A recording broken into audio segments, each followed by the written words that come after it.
So almal van julle weet nou al wat by Umami Tap and Smokehouse aangaan. Ons doen die beste smoked meat in die land, sal ek sê. So, hier sit ons 'n lekker beef rib. Son is besig om 'n bietjie te trim. Ons hou nie af van om al die vleis te veel te trim nie. Ons doen 'n lekker seegraat. Maar dis 'n awesome stuk vleis.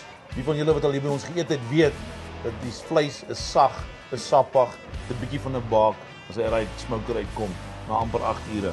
Herman, die laaste ding wat ons doen nadat ons die ding gesmeer het in ons Tabasco sous is die sout, peper en knoffel spice wat ons die hele ding gaan mee bedek. Okay, so na 4 ure in die roker het ons hom gerap in foil. Dis nou 8 ure later, baie lekker. Shona, kom ons kyk hoe lyk hierdie bil. Jo, Herman, Kom ons kyk hoe lyk hierdie ouetjie binnekant.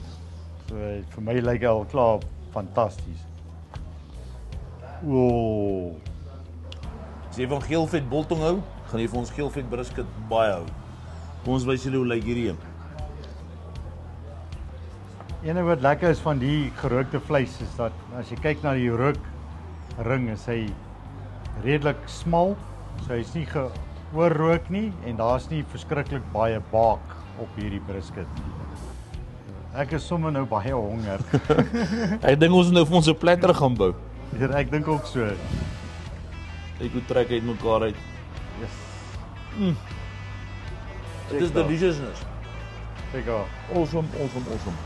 So julle weet al reeds, ons doen ons rookvleis net Vrydag, Saterdag en Sondag.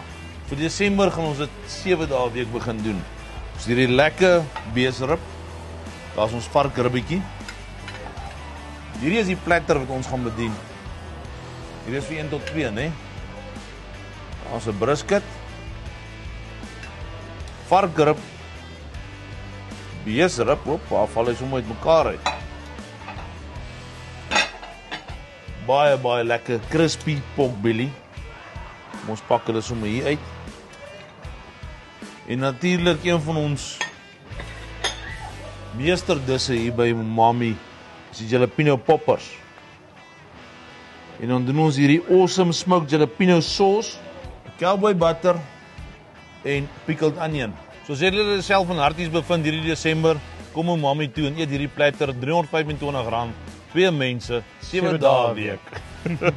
Dis awesomeness.